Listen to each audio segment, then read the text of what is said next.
Have you ever felt like something's just not quite right, even though you're not sick and nothing new is happening? A 72-year-old woman named Eleanor once told me, "Doc, I've been doing things the same way for 50 years, but lately something just feels off." She wasn't ill, and she hadn't changed any medications, but something was quietly affecting her. And what she didn't realize was how certain habits were slowly harming her pelvic health, hormonal balance, and even her ability to feel pleasure. I'm Dr. Lisa Perriera, and as a physician specializing in geriatric care, I've dedicated my life to helping women over 60 maintain their strength, vitality, and confidence without shame, without pills, and without guesswork.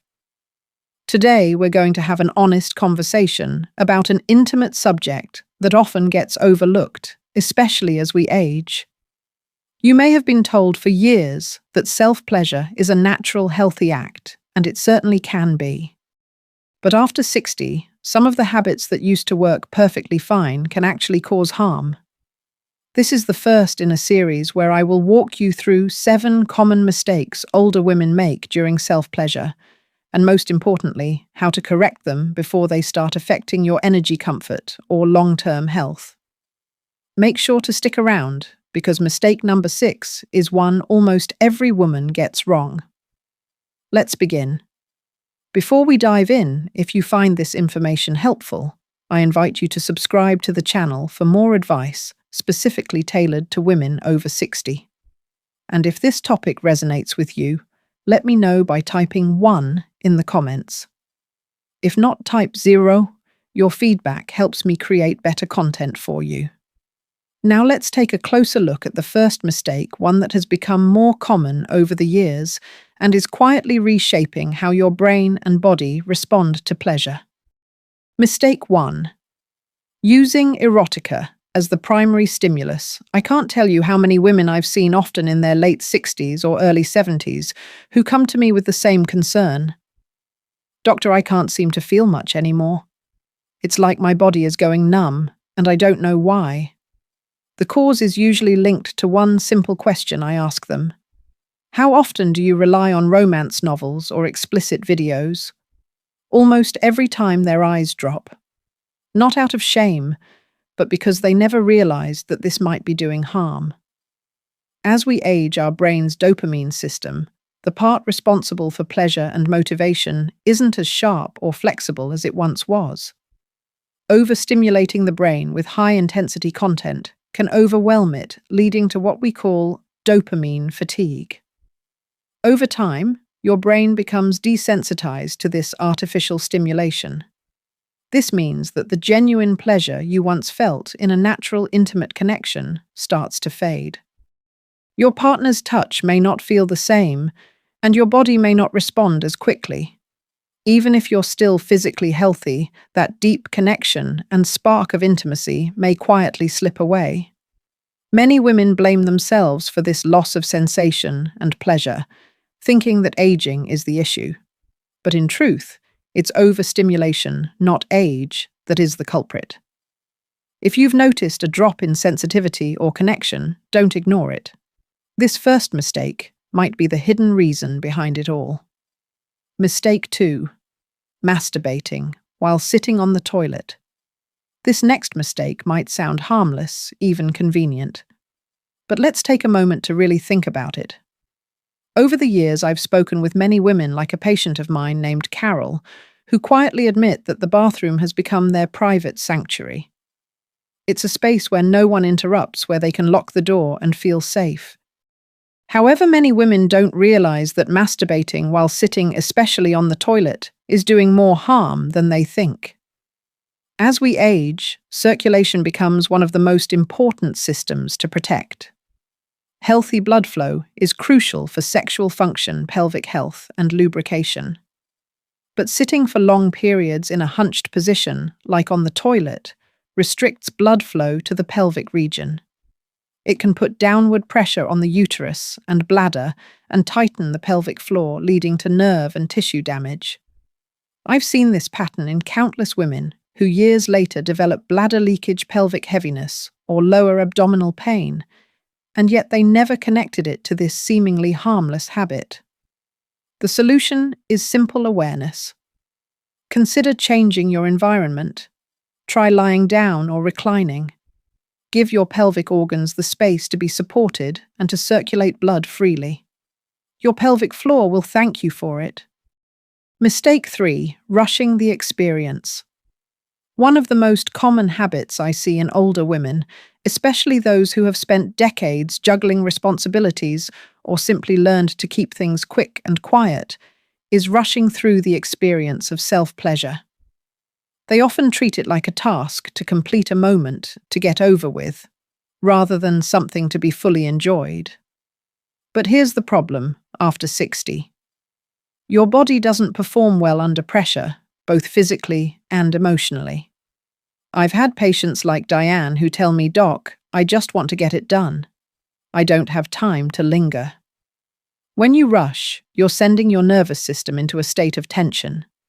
Your heart rate rises too quickly, blood vessels constrict, and the relaxation and hormonal benefits like oxytocin, dopamine, and serotonin don't reach their full potential. While you may climax, your body doesn't get the true reward. When you rush through the experience, you deprive your body of its natural relaxation responses. Instead of feeling satisfied, you might feel empty. Instead of feeling energized, you feel drained. Over time, this rushed habit teaches your body that pleasure is something fast, shallow, and disconnected. It becomes harder to build arousal slowly, and you may even struggle to maintain interest in intimacy with a partner. This isn't just old age. It's the habit of urgency, a habit that robs you of something far more powerful than just a few minutes of relief. Slow it down. Let each moment be intentional. Your body is still capable of deep sensation if you give it the space to feel.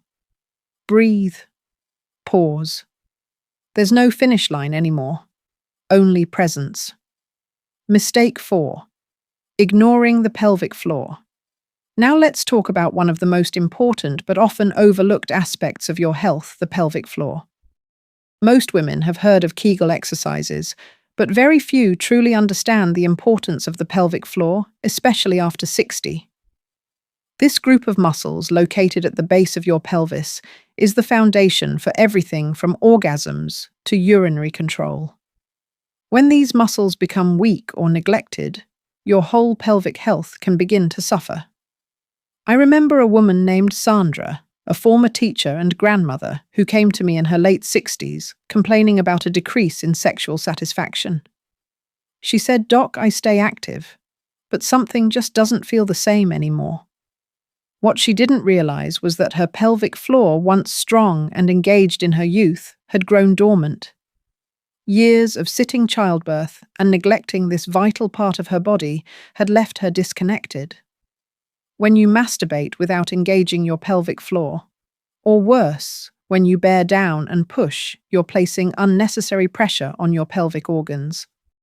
Over time, this weakens the very muscles that should be supporting them. This can lead to issues like bladder leakage, decreased sensation during climax, and even pelvic organ prolapse. The good news is that you can reactivate these muscles. Gently contracting the area you would use to stop the flow of urine during arousal helps build awareness and strength. With time, this simple habit can restore not only physical function, but also confidence. Mistake 5. A frequency that's too high or too low. This is a subject that many older women hesitate to talk about. How often is too often or not enough? Some women worry they're doing it too often, while others quietly wonder if they've gone too long without. The truth is that both extremes can cause harm.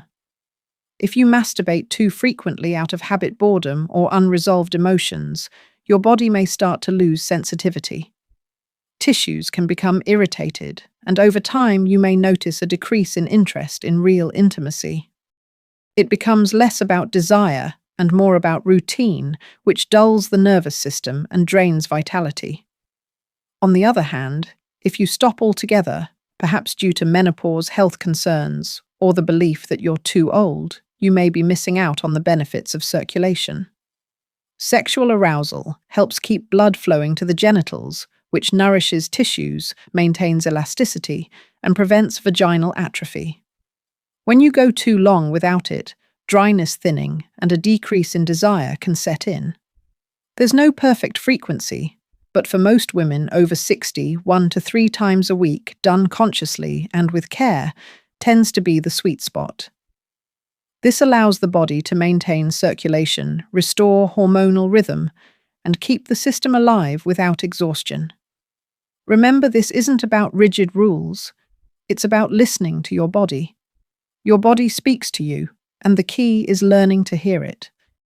Mistake 6. Using too much pressure or force. One of the most overlooked mistakes I see in older women is using too much pressure when they touch themselves. It's a silent habit that can have lasting consequences. I've lost count of how many women sit in my office, frustrated and confused, saying things like, "Doc, I don't feel as much as I used to," or "It takes a powerful vibrator just to feel anything at all." The common thread behind these complaints, over-relying on intense pressure or high-powered toys. I understand that as sensitivity naturally changes with age, it might feel like you need stronger stimulation to experience pleasure. But here's the thing, applying too much pressure is actually damaging your body. The nerves in your clitoris and vulva are delicate, and aggressive friction can cause real nerve desensitization. Over time, this kind of overstimulation can alter your ability to respond to more subtle touches, whether from yourself or a partner. It's frustrating, yes, but it can also be permanent. When you rely on intensity to feel something, you risk losing the ability to experience pleasure with gentler, more intimate stimulation. So what's the solution? Take a gentler approach. Your body deserves kindness, not force. Use softer, more mindful touch, and give yourself permission to explore different sensations without rushing for the climax. Your body will thank you for this shift in approach. Mistake 7. Masturbating without emotional connection or intention. The last mistake is deeper than technique or frequency. It's something emotional and spiritual. Over time, many older women begin to view self-pleasure as something mechanical, routine, or even empty. It becomes a way to escape loneliness or simply a dull habit without thought or emotion. I've spoken to many women in their 60s, 70s, and beyond who say the same thing. It doesn't feel like it used to, or I don't even know why I bother anymore. And while your body may still function, your heart and mind aren't in it. There's no emotional connection, no presence, no warmth. This emotional disconnect has physical consequences. When you masturbate without emotional intention, you miss out on the full benefits of pleasure. Your brain doesn't release the same healing hormones like oxytocin or dopamine. Instead of feeling joy and satisfaction, you feel a sense of emptiness. But it doesn't have to be this way. Self-pleasure can be sacred and meaningful. It can be a moment to reconnect with your aging body, not in shame, but in gratitude. Even solo touch can be fulfilling, provided it's done with intention. It's about slowing down, being present, and appreciating the sensations your body still offers. Now that we've explored these 7 common mistakes, let's take a step back and reflect on the bigger picture. If you've made it this far, I want to speak to you not just as a doctor, but as someone who deeply respects the journey you're on. I've watched many women struggle in silence, blaming age, hormones, or even themselves for the changes in their bodies. But the truth is, no one ever taught us how to care for our bodies as they age, especially when it comes to sexuality, pleasure, and connection. All of these mistakes, whether it's using erotica, poor positions, rushing, ignoring the pelvic floor frequency issues, excessive pressure, or lack of emotional connection, have one thing in common: disconnection. And that's the real threat. It's not menopause, not aging, but the slow erosion of your connection to your own body, your own pleasure, and your vitality. But here's the good news. It's never too late to reclaim your body. It's still alive, it still feels, and it still matters. Think of your body as a cherished garden. With age, it needs different care, but it doesn't make it any less valuable. In fact, it makes it more sacred. So what can you do now? Start small. Be gentler. Be more mindful. Relearn the landscape of your body. Use intention, not habit. Use curiosity, not shame. Stop chasing performance and start honoring sensation. And most importantly, don't stop believing that connection is still possible, both with yourself and with others. The road to rediscovering your sexual health, pleasure, and vitality as you age doesn't have to be difficult. It's about starting with the basics: awareness, patience, and intention. Many women over 60 have learned to treat their bodies with the respect and mindfulness they deserve, reconnecting with themselves in ways they didn't think were possible. They've found strength, joy, and confidence again. And you can too. As we've discussed, it's easy to fall into habits that might seem harmless, but over time they chip away at our connection to our bodies. From relying on overstimulating content to ignoring the importance of pelvic health, these habits can accumulate in a way that leaves us feeling disconnected, unsatisfied, or even frustrated. But recognizing these mistakes is the first step toward healing. It's about listening to your body gently, respectfully, and with full awareness. So if you've found yourself in any of these situations, it's time to make a change.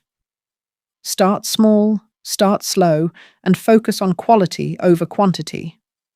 Remember, your body deserves to be treated with kindness. Your pleasure still matters. It's okay to take the time to reconnect, to explore new ways to enjoy intimacy, and to nourish both your body and your spirit. Let's talk about how you can begin the process of healing and rebuilding. The most important step is cultivating awareness. Be mindful of how your body feels in any given moment, whether you're engaging in self-pleasure, spending time with a partner, or simply living your everyday life. This awareness can help you identify where you may be holding tension or rushing through the experience. For example, if you've been rushing through the process or relying on intense stimulation, try slowing down. Focus on your breathing. Feel each moment, each sensation. Let your body lead the way, and don't rush to a conclusion.